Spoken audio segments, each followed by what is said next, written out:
Pacas, Yakanaka, Kimsatung, Kimsan, Comunidad, Sumanaka, Yakutima, Putewa.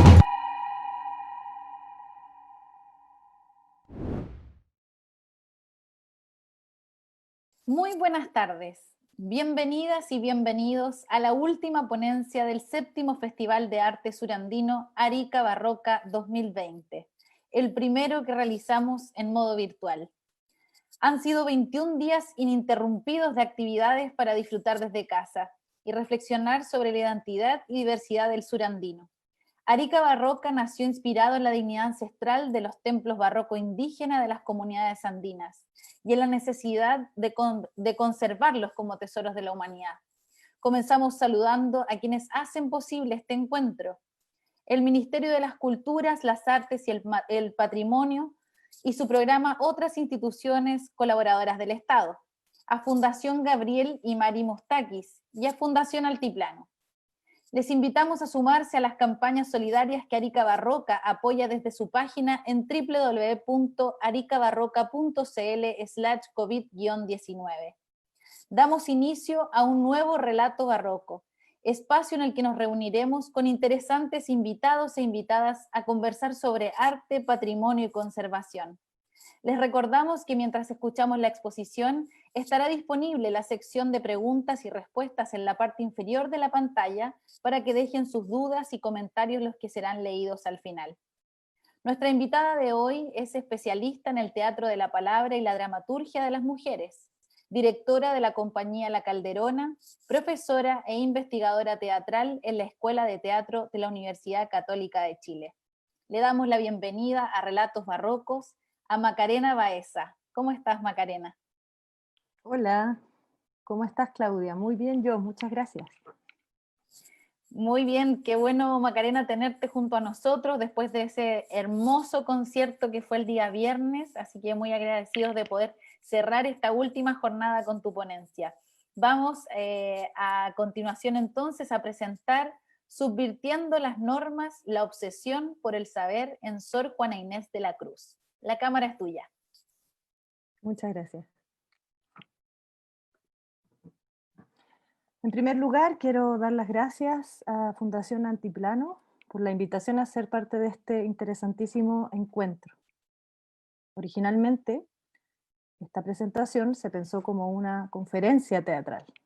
Habríamos estado sobre un escenario, Gina Allende, intérprete en Viola da Gamba, y yo. Habríamos puesto un par de focos que Amapola habría prendido y apagado según lo ensayado.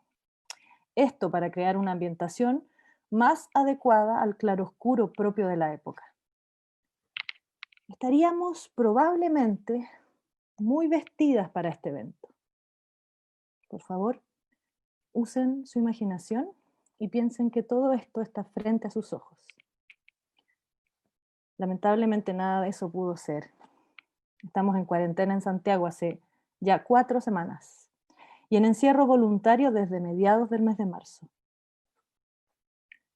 Pienso ahora en Sor Juana, al final de sus días. La peste asolaba el virreinato de Nueva España. Ella finalmente muere, contagiada de tifus. Son muchas las aristas que me han interesado de la vida y obra de la 10ª musa americana, en todos los años que llevo en la investigación para la creación escénica. Evidentemente sus obras teatrales, especialmente su comedia Los empeños de una casa, que he tenido el placer de llevar a escena en 2 ocasiones. En esta ponencia me abocaré a otra faceta de Sor Juana, su obsesión por el saber, que manifestó desde niña y que la convierte en la primera mujer en expresarlo en América con esa claridad. Para esto, utilizaré como fuente documental principal el texto Respuesta a Sor Filotea de la Cruz, escrito en 1691. De aquí sacaré muchas de las citas que referiré en esta ponencia. En esta, su autobiografía, podemos rastrear su obsesión por el saber, su necesidad de la educación, tanto para ella como para todas las mujeres. Quizás hoy nadie cuestiona el derecho de las mujeres a la educación. En los tiempos de Sor Juana, es decir, en pleno siglo XVII, en México, no era ciertamente un derecho para las mujeres. Estoy en mi casa en este momento. Vivo al ladito de la cordillera de los Andes. Llevo 3 meses aquí, en esta misma habitación. Sor Juana estuvo más de 20 años confinada en el convento de San Jerónimo. Aquí atrás están mis libros. No tengo 4000 como ella. En su obra teatral, Los empeños de una casa, podemos conocer la misma obsesión por la sabiduría en las mujeres. Escuchen por favor lo que dice el personaje de Leonor en la obra teatral comentada. Me incliné a los estudios desde mis primeros años, con tan ardientes desvelos, con tan ansiosos cuidados, que reduje a tiempo breve fatigas de mucho espacio.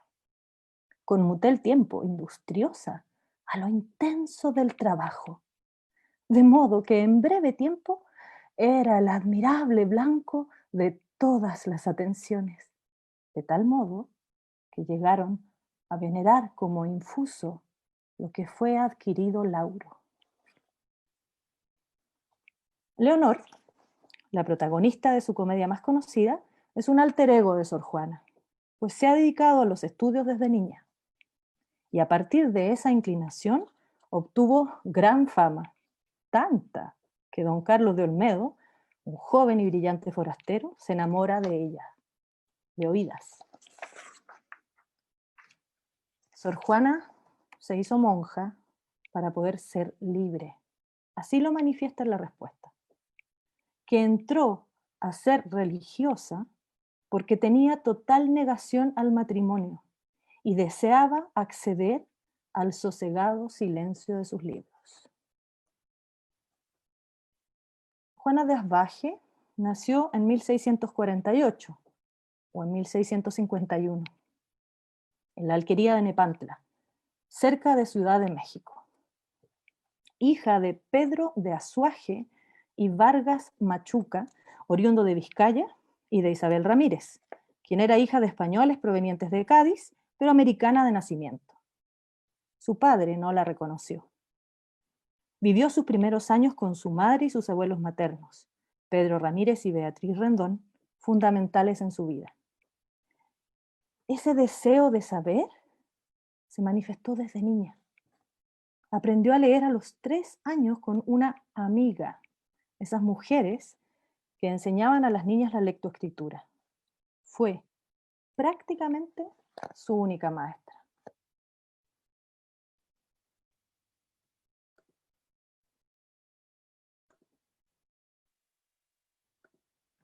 Entréme religiosa porque aunque conocía que tenía el estado de las cosas, de las accesorias hablo, no de las formales, muchas cosas repugnantes a mi genio, con todo para la total negación que tenía al matrimonio, era lo menos desproporcionado y lo más decente que podía elegir en materia de la seguridad que deseaba de mi salvación, a cuyo primer respeto, como al fin más importante, se dieron y sujetaron la cerviz todas las impertinencillas de mi genio, que eran de querer vivir sola, de no querer tener ocupación obligatoria que embarazase la libertad de mi estudio, ni rumor de comunidad que impidiese el sosegado silencio de mis libros. Esto me hizo vacilar algo en la determinación, hasta que alumbrándome personas doctas de que era tentación, la vencí con el favor divino y tomé el estado que tan indignamente tengo. Pensé yo que huía de mí misma. Ay, pero miserable de mí, trájeme a mí conmigo y traje a mi mayor enemigo en esta inclinación que no sé determinar si por prenda o castigo me dio el cielo. Pues de apagarse o embarazarse con tanto ejercicio que la religión tiene, reventaba como pólvora.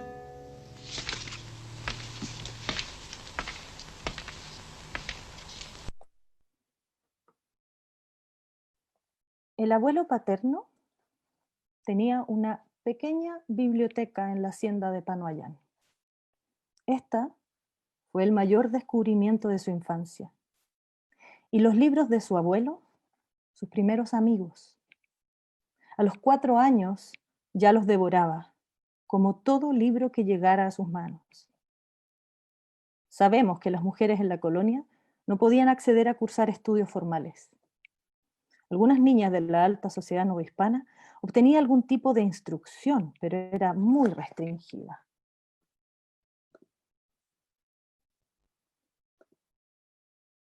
Prosiguiendo en la narración de mi inclinación, de que os quiero dar entera noticia, digo que no había cumplido los 3 años de mi edad, cuando enviando mi madre a una hermana mía, mayor que yo, a que se enseñase a leer en una de las que llaman amigas, me llevó a mí tras ella el cariño y la travesura, y viendo que la daban lección, me encendí yo de manera en el deseo de saber leer, que engañando a mi parecer a la maestra, la dije que mi madre ordenaba me diese lección.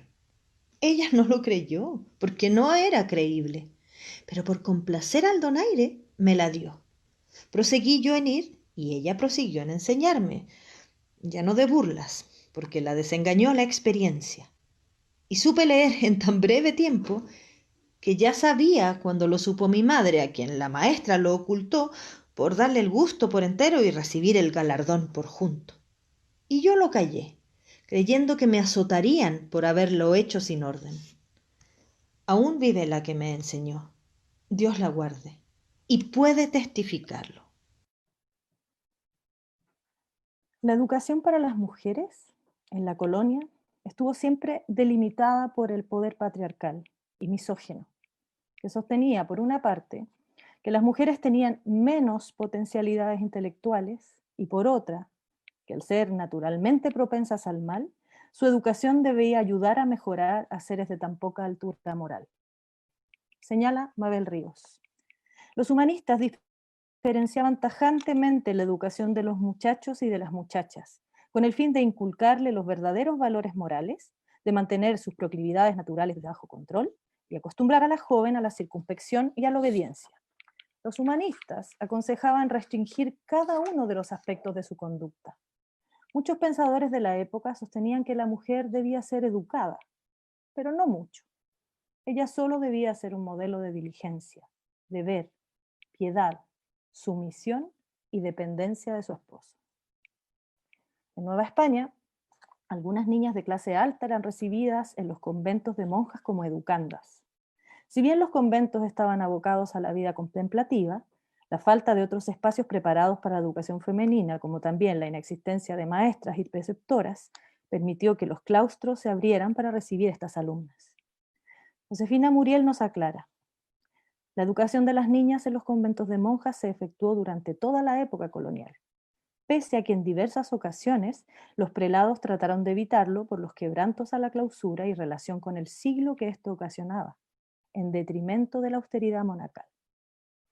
La educación de las mujeres debía ser acorde al rol que les asignaba la sociedad de su tiempo. En uno de los pocos colegios de niñas del período, en Oaxaca, México, cuyas profesoras no eran religiosas sino laicas, Muriel señala que la educación comprendía 2 aspectos: la formación religiosa y moral y la preparación de las mujeres para el fin que se deseaba alcanzar en aquellos tiempos. Aprenden tanto por la doctrina, el dogma católico y una forma de vida de tipo conventual de gran austeridad que les permitirá después vivir en perfecta adecuación con las costumbres españolas de entonces. Las niñas tuvieron por aula lo que entonces se llamaba sala de labor. Allí aprendían a leer, a escribir, las 4 reglas fundamentales de la aritmética, lo mismo que a coser, a bordar y a hacer infinidad de labores de manos, que después al casarse se convertirían en las innumerables artes menores que engalanaban los hogares de antaño. La cocina y repostería fueron también parte de la preparación de aquellas doncellas que transmitieron a través de los hogares o conventos a donde ingresaban esa expresión de cultura que es el arte culinario. Juana quería aprender, y no solo de labores y costuras y otras actividades de mujeres. Quería el saber que les era conferido a los hombres. Tenía la capacidad intelectual para abordar aún los desafíos más complejos. Sor Juana es revolucionaria por cuanto cree que tanto ella como todas las mujeres tienen derecho al saber, sin restricción alguna. Es la primera mujer latinoamericana en plantearlo. Pocos años antes, en Madrid, la escritora María de Zayas, también dramaturga, hacía una defensa de la dignidad de las mujeres, aunque con otro carácter. Y dice María de Zayas: ¿y si el alma es idéntica en varones y hembras, qué más da en ser hombre que mujer? Pues las almas no son hombres ni mujeres, y el verdadero amor en el alma está, que no en el cuerpo. Sor Juana, en la respuesta, nos da cuenta de mujeres sabias de la cultura clásica, para demostrar que las capacidades de éstas son las mismas que las de aquellos. Si revuelvo a los gentiles, lo primero que encuentro es con las sibilas elegidas de Dios para profetizar los principales misterios de nuestra fe, y en tan doctos y elegantes versos que suspenden la admiración. Veo adorar por diosa de las ciencias a una mujer como Minerva, hija del primer Júpiter y maestra de toda la sabiduría de Atenas. Veo una Pola Argentaria que ayudó a Lucano, su marido, a escribir la gran batalla farsálica. Veo a la hija del divino Tiresias, más docta que su padre. Veo a una Zenobia, reina de los palmirenos, tan sabia como valerosa. A una Arete, hija de Aristipo, doctísima. A una Nicostrata, inventora de las letras latinas y eruditísima en las griegas. A una Aspasia Milesia, que enseñó filosofía y retórica y fue maestra del filósofo Pericles. A una Hipasia, que enseñó astrología y leyó mucho tiempo en la Alejandría. A una Leoncia griega, que escribió contra el filósofo Teofrasto y le convenció. A una Jusia, a una Corina, a una Cornelia, en fin, a toda la gran turba de las que merecieron nombres, ya de griegas, ya de musas, ya de pitonisas, pues todas no fueron más que mujeres doctas, tenidas y celebradas, y también veneradas de la antigüedad por tales. La inclinación de la joven Juana por los libros es tal que se transforma en su máximo norte durante toda su vida. Dice en la respuesta: lo que sí es verdad que no negaré, que desde que me rayó la primera luz de la razón, fue tan vehemente y tan poderosa la inclinación a las letras, que ni ajenas reprensiones, que he tenido muchas, ni propias reflejas, que he hecho no pocas, han bastado a que deje de seguir este natural impulso que Dios puso en mí. Cuando niña, se imponía deberes y obligaciones estrictos para cumplir con sus metas de estudio. De su infancia refiere lo siguiente: acuérdome que en esos tiempos, siendo mi golosina la que es ordinaria en los niños de aquella edad, me abstenía de comer queso, porque oí decir que hacía rudos, y podía conmigo más el deseo de saber que el de comer, siendo este tan poderoso en los niños. Teniendo yo después como 6 o 7 años, y sabiendo ya leer y escribir con todas las otras habilidades de labores y costuras que deprenden las mujeres, oí decir que había universidad y escuelas donde se estudiaban las ciencias en México. Y apenas lo oí cuando empecé a matar a mi madre con instantes e importunos ruegos sobre que, mudándome el traje, me enviase a México, en casa de unos deudos que tenía, para estudiar y cursar la universidad. Evidentemente su madre no accede a vestirla de hombre para enviarla a la universidad. Parte, eso sí, a Ciudad de México, a casa de unos parientes maternos, y toma menos de 20 clases de latín. Luego de eso, nada la detuvo. Pero tampoco aprendía según sus metas. Empecé a aprender gramática, en que creo que no llegaron a 20 las lecciones que tomé. Y era tan intenso mi cuidado que, siendo así que las mujeres, y más en tan florida juventud, es tan apreciable el adorno natural del cabello, yo me cortaba de él 4 o 6 dedos, midiendo hasta dónde llegaba antes, e imponiéndome ley de que si cuando volviese a crecer hasta allí no sabía tal o tal cosa que me había propuesto de aprender en tanto que crecía, Me lo había de volver a cortar en pena de la rudeza. Sucedía así, que el cabello crecía y yo no sabía lo propuesto, porque el pelo crecía a prisa y yo aprendía despacio. Y con efecto le cortaba en pena de la rudeza, que no me parecía razón que estuviese vestida de cabellos, cabeza que estaba tan desnuda de noticias que era más apetecible adorno. La única opción para una mujer con estas inclinaciones era tomar los hábitos. Lo hizo a los 19 años. Primero como carmelita, aunque no toleró la austeridad de esa regla monástica y enfermó. Entonces, Pedro Velázquez de la Cadena, una suerte de padrino, paga la dote para que entre a la orden de San Jerónimo, donde solo profesaban las hijas de familias adineradas. Juana entra en el claustro de San Jerónimo. No vuelve a salir hasta su muerte. Ya tenemos a Sor Juana instalada en el convento. Tampoco se puede decir que habiendo conseguido el estado religiosa las cosas se le dieron fáciles. Los tiempos más gozosos, donde la religiosa pudo gozar con mayor libertad y tranquilidad para dedicarse a los estudios, fueron los años que fue protegida de los virreyes. Pero siempre estuvo presionada por su confesor, el padre Antonio Núñez de Miranda, que calificaba su inclinación a las letras de escándalo público y otros epítetos no menos horrorosos. Y luego toda la disputa con este mismo confesor, el arzobispo de México, Francisco Aguiar y Seijas, y el obispo de Puebla, Manuel Fernández de Santa Cruz, a quien dirigió la famosa respuesta a Sor Filotea. La oposición de su confesor fue permanente. No es labor de monja el estudio, sino la devoción y la penitencia. Durante 20 años el padre Núñez la insta a que deje de hacer versos negros, como él llama a su poesía y teatro profano. El arzobispo de México, Francisco Aguiar y Seijas, a cargo del arzobispado desde 1684, fue otro de los detractores de las inclinaciones intelectuales y literarias de Sor Juana. No era un odio específico hacia la monja Jerónima, sino más bien una animadversión hacia todas las mujeres. Citando a Soriano, llegó incluso a pronunciar excomunión ipso facto in recurrenda para cualquier mujer que pisara su palacio. Y esto lo hizo después que alguna entró y se vio obligado a cambiar las baldosas que pisara. Cuando andaba de visita, si veía alguna mujer en el patio de la casa o convento, reñía a los curas. Aún las cocineras debían estar en otra casa donde él no las viese. Mantener a las mujeres encerradas parecía ser una de sus más constantes obsesiones.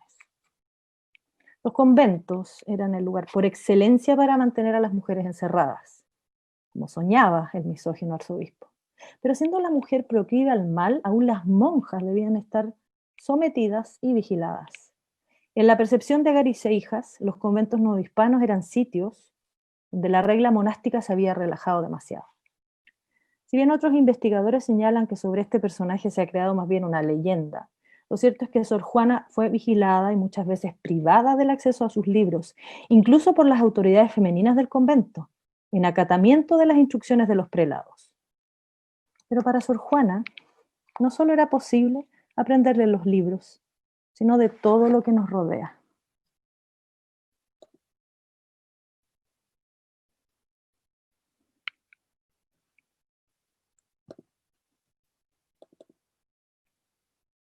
Yo confieso que me hallo muy distante de los términos de la sabiduría, que la he deseado seguir, pero todo ha sido acercarme más al fuego de la persecución, al crisol del tormento, y ha sido con tal extremo que han llegado a solicitar que se me prohíba el estudio.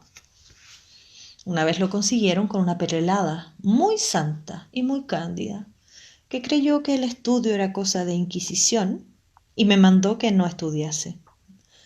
Yo lo obedecí, unos 3 meses que duró el poder ella mandar, en cuanto a no tomar libro, que en cuanto a no estudiar absolutamente, como no cae debajo de mi potestad, no lo pude hacer. Porque aunque no estudiaba en los libros, estudiaba en todas las cosas que Dios crió, sirviéndome ellas de letras y de libro toda esta máquina universal. Nada veía sin refleja, nada oía sin consideración, aún en las cosas más menudas y materiales. Porque como no hay criatura, por baja que sea, en que no se pasme la luz del entendimiento, si se considera como se debe.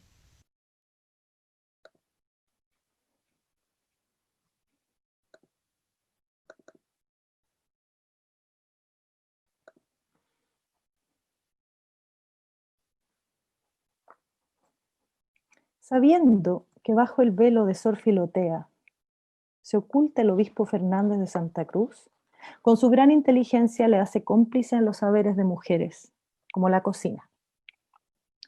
Pues, ¿qué os pudiera contar, señora, de los secretos naturales que he descubierto estando guisando?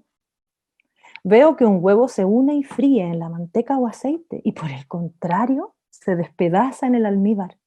Ver que para que el azúcar se conserve fluida, basta echarle una muy mínima parte de agua en que haya estado membrillo u otra fruta agria. Ver que la yema y clara de un mismo huevo son tan contrarias, que en los unos, que sirven para el azúcar, sirve cada una de por sí y juntas no. Por no cansaros con tales frialdades, que solo refiero por daros entera noticia de mi natural, creo que os causará risa. Pero señora, ¿qué podemos saber las mujeres sino filosofías de cocina?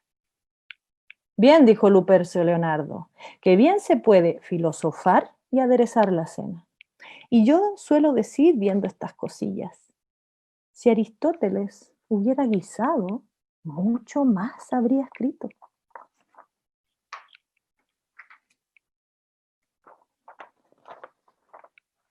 Sor Juana Inés de la Cruz reivindica en la respuesta a Sor Filotea su derecho a la educación y la necesidad de la educación de las mujeres.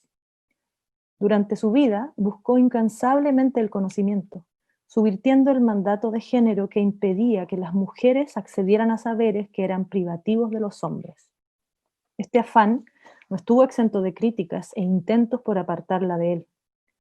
En sus escritos, defiende con sólidos argumentos el derecho a la educación de todos y todas, en un estilo complejo y sublime, con ironía y belleza. Somos deudoras de esta lucha en plena colonia, cuando hoy tenemos el derecho a educarnos, un derecho inapelable. Debemos defenderlo y preservar su calidad. Se lo debemos a Sor Juana y a muchas otras que después siguieron en esta cruzada. Para cerrar, un soneto de la 10ª Musa Americana. En perseguirme, mundo, ¿qué interesas? ¿En qué te ofendo cuando solo intento poner bellezas en mi entendimiento y no mi entendimiento en las bellezas? Yo no estimo tesoros ni riquezas. Así siempre me causa más contento poner riquezas en mi pensamiento que no mi pensamiento en las riquezas. Y no estimo hermosura, que vencida es despojo civil de las edades.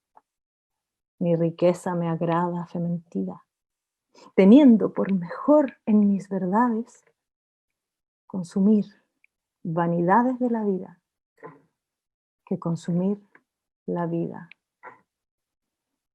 en vanidades.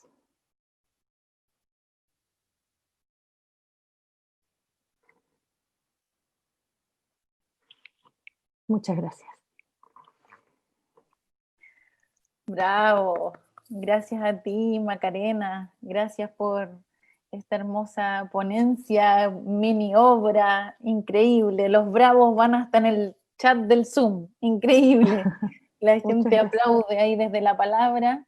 Hay amigas conectadas desde Argentina, hay mucha bonita energía.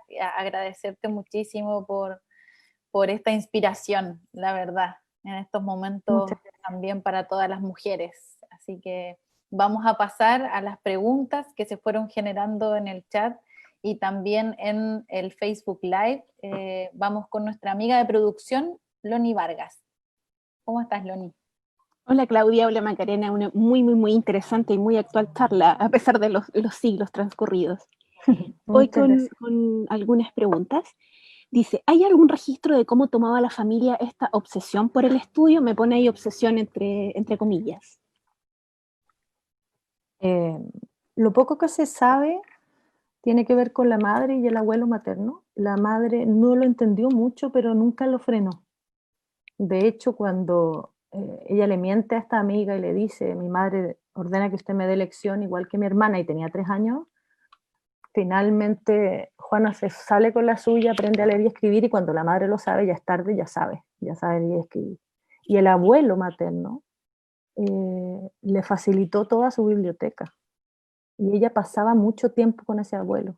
Al parecer, los veranos se iba a instalar a la hacienda de Panoayán y ahí estudiaba. Luego la madre, sabiendo que esta niña en el pueblo donde nació no tenía ningún destino para lo que quería hacer, que era estudiar, no quería casarse, nunca quiso casarse, nunca le interesó el matrimonio ni los hijos, no era su tema. La madre la envía en casa de unos parientes que tenían mejor situación y vivían en Ciudad de México. Esos parientes la acogen, le pagan estas clases de latín y luego la presentan en la corte. Yo no lo narro en la ponencia, pero es una situación muy bonita que ocurre ahí porque los virreyes la protegen.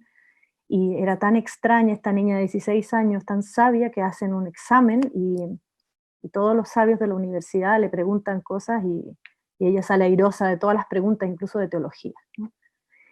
Y bueno, después ya se hizo monja y solamente salió del convento cuando muere la madre, pero ya no tenía un contacto con su familia, ¿no? Entonces, los pocos registros que hay están en la respuesta a Sor Filotea y es lo que ella refiere, entonces tenemos que creerle a ella. Ella siempre exagera un poco, yo siempre digo que hay que leerla sabiendo que es muy irónica, entonces está siempre haciendo un juego con quien la escucha, ¿no? Pero no le negaron el saber, pero tampoco había cómo propiciarlo, porque como yo explico un poco en la ponencia, no había dónde educarse en un pueblo, para una niñita, imposible.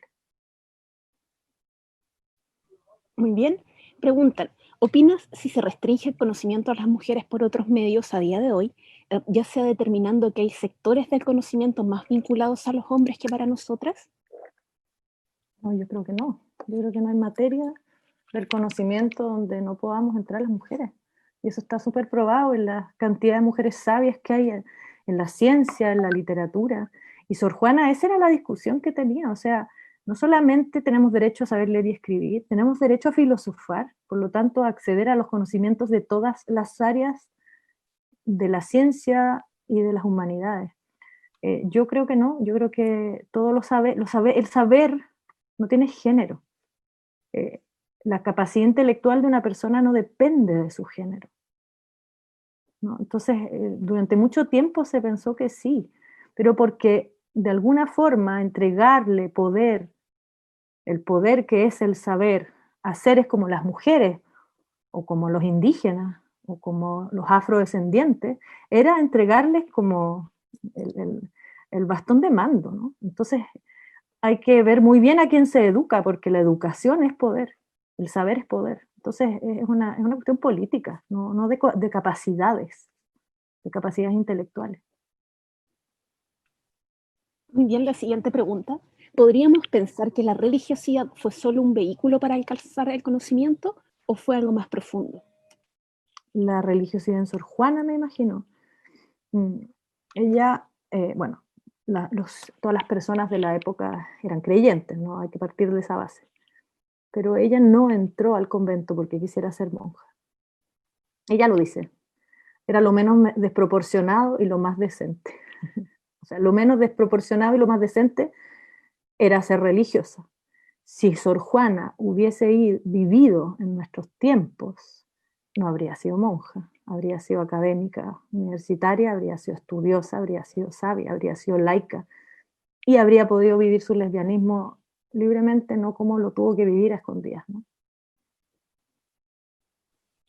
Pregunten acá, ¿qué lecturas recomiendas para interiorizarse en el feminismo de la época? ¿Cómo comenzamos a conocer a Sor Juana Inés de la Cruz? De todas maneras hay que leer la respuesta a Sor Filotea de la Cruz. No es fácil la primera vez que uno la lee, es una prosa barroca compleja, de una mujer muy inteligente que conoce, que a veces habla en latín, a veces hace citas y nombra gente desconocida para uno. Yo de todas maneras recomiendo que busquen la respuesta, está en internet. Y es un libro que es muy lindo, que lo tengo por acá, casualmente, que es una súper buena primera lectura de Sor Juana, es el de Octavio Paz. Sor Juana Inés de la Cruz o las trampas de la fe. Recomiendo también ver la película, yo puse un fragmento de la película en uno de los videos, se llama Yo la peor de todas, está basada en ese libro, una película que ya tiene sus años, está en YouTube, se ve completa en YouTube, con bastante buena calidad. Y yo, lo que a mí me sirvió mucho para, no para conocer el feminismo, sino para conocer lo que opinaban los detractores de las mujeres, porque hay que pensar que el feminismo es un concepto del siglo XX, ¿no? Yo siempre hablo de protofeminismo porque en verdad aquí no existe como concepto en la colonia, pero sí es interesante leer lo que se hablaba de las mujeres, ¿no? Hay una obra que da mucha rabia, pero que uno la lee y es muy interesante, que se llama La perfecta casada, de Fray Luis de León, donde ahí podemos ver qué es lo que se esperaba de las mujeres de la época. O sea, siempre está en relación a un hombre, si es que no ibas a ser religiosa, las religiosas también estaban vinculadas al poder masculino, o sea, los conventos tenían su madre superiora, tenían su dirigente mujer, pero en realidad los que imponían las leyes eran los arzobispos y los obispos del lugar, ¿no? Entonces, es reinteresante conocer esos textos para hacerse una idea de contra qué o dónde se insertaban estas mujeres. Y yo creo que a mí eso es lo que más me ha sorprendido todos estos años investigando a Sor Juana, es como, ¿cómo se le ocurrió todo esto en una época donde no se esperaba nada para las mujeres? Yo siempre lo he visto como de verdad una vocación, ella lo dice en la respuesta, más que una vocación de ser escritora, era una vocación de saber, de conocer, de estudiar, de ignorar menos, como dice ella. En la siguiente, ¿tuvo personas a su favor cuando tanta gente de la iglesia la atacó? Sí, los virreyes. Los virreyes. Tanto el virrey y la virreina, los dos virreyes bajo los cuales estuvo ella, o con los cuales estuvo relacionada, y bueno, con la segunda virreina, ahí se especula toda una relación amorosa, probablemente más platónica que física, pero ella escribe mucho para esa virreina, y de hecho, gracias a esos dos virreyes, los marqueses de la Mancera, es que Sor Juana fue publicada, porque cuando ellos dejaron de ser virreyes en Nueva España, se llevaron la obra completa de Sor Juana, la publicaron en España, y Sor Juana ya dejó de ser solamente famosa en México, pasó a ser, bueno, ahí le dieron el apelativo de 10ª musa americana, y pasó a ser leída en otras latitudes. Entonces, el apoyo que tuvo fue del poder. Ahora, cuando se fueron esos virreyes, después publicaron su obra, pero ella quedó un poco aislada, un poco huérfana, y ahí empieza toda la persecución final que hace que ella finalmente tenga que un poco negar todo esto, firmar, que ese es otro episodio muy, muy conocido de la historia de Sor Juana, cuando debe firmar que es la peor de todas y dejar su biblioteca, regalar sus libros y dedicarse a cuidar enfermos y finalmente morir a los 47 años contagiada. Murió bastante joven Sor Juana. Si no, quién sabe qué más habría escrito, ¿no? Pero sí, ellos fueron sus principales apoyos, los virreyes. Bien, pasamos a un saludo antes de la última pregunta. Magdalena Pereira de Fundación Altiplano nos dice: felicidades Maca, como siempre una presentación integral, esa línea interesante en la promoción de la observación y deducción cuando a Sor Juana Inés de la Cruz le niegan la lectura. Abrazos y felicidades. Muchas gracias, cariños Magdalena. Nos pregunta por acá también Carla Navarro: ¿está confirmado su lesbianismo o es una interpretación de sus escritos? Yo creo que hoy no podemos no confirmarlo. Sí, yo creo que sí. Yo creo que finalmente da lo mismo. A quien uno ama, uno es libre. Uno es libre de amar, punto. Pero yo creo que sí. Yo creo que ella no tenía ninguna afinidad con los hombres. No hubo hombre con el cual se llevara bien. Ninguno. Su padre no lo conoció prácticamente. Su abuelo quizás fue la única figura masculina y después, ya en su juventud, la única imagen interesante era la virreina, o sea, era una mujer culta igual que ella. En la película esto se narra muy, muy bello, ¿no? Era la única mujer con la cual, o la única persona con la cual dialogar de igual a igual. Y ella, una estaba recluida por monje y la otra presa de alguna manera en todo el protocolo de la corte. es muy posible que haya sido lesbiana, ¿no? Pero en verdad, hoy día yo creo que si viviera hoy día lo sería. O sea, si uno lee, uno lee los textos que le dedica a la virreina y hay una relación amorosa muy hermosa, muy profunda, muy, muy única además. Muy bien, te fusiono las últimas dos preguntas en una sola. Dice, la forma en la que escribe Sor Juana Inés nos habla de ella. ¿Qué nos podrías decir del verso? Y te la reúno con, ¿qué es lo que más te atrapó de la literatura de Sor Juana Inés? ¿Me puedes repetir la primera pregunta? Porque Sí, dice, la forma en la que Sor Juana Inés nos habla, la forma en la que escribe Sor Juana Inés nos habla de ella. ¿Qué nos podrías decir del verso? del verso en Sor Juana, pucha, un montón de cosas, daría como para una ponencia entera, ¿no? El verso en Sor Juana.